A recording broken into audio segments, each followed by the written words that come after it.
যে নিজেকে ঠিক রাখতে পারে না সে নিজের জন্যও যেমন বিপজ্জনক, তেমনি অন্যের জন্যও বিপজ্জনক। কি হবে জীবনে এত পারফেক্ট মানুষ খোঁজে যদি সেখানে ভালোবাসাই না থাকে? যে ব্যক্তি বিজ্ঞানকে অল্প জানবে সেই ব্যক্তি নাস্তিক হবে, আর যে ব্যক্তি বিজ্ঞানকে ভালোভাবে জানবে সে অবশ্যই ঈশ্বরের বিশ্বাসী হবে। যোগ্য ব্যক্তিরাই সমালোচিত হয়, আর সমালোচনা করে তো অযোগ্য ব্যক্তিরা। জীবন যতক্ষণ আছে বিপদ ততক্ষণ থাকবেই। তুমি যদি গরিব হয়ে জন্ম নাও তাহলে এটা তোমার দোষ নয়, কিন্তু তুমি যদি গরিব থেকে মারা যাও তাহলে সেটাই তোমার দোষ। তুমি যদি সর্বোচ্চ আসন পেতে চাও তাহলে তুমি নিম্ন স্থান থেকে শুরু করো। দুঃখ কষ্ট মানুষের জীবনের একটি ব্যক্তিগত গান, যেই গান মানুষ নিজে ছাড়া অন্য কেউ শোনে না। এমন জীবন তুমি করিও গঠন, মরিলে হাসিবে তুমি, কাঁদিবে এই ভুবন। মানুষ যখন সাফল্যের ধার প্রান্তে এসে পৌঁছায় আর তখনই তার প্রিয় মানুষটি হারিয়ে যায়।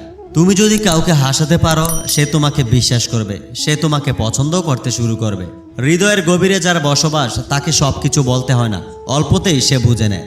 মানব হৃদয় আয়নার মতো, সে আয়নায় ভালোবাসার আলো পড়লে তা ফিরে আসবেই।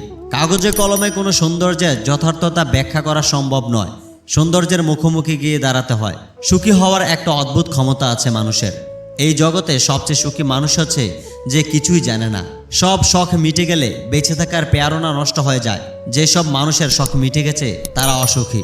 যার কাছে ঘুম আনন্দময় সেই পৃথিবীর সবচেয়ে সুখী মানুষ। অতি সামান্য জিনিসও মানুষকে অতিভূত করে ফেলতে পারে।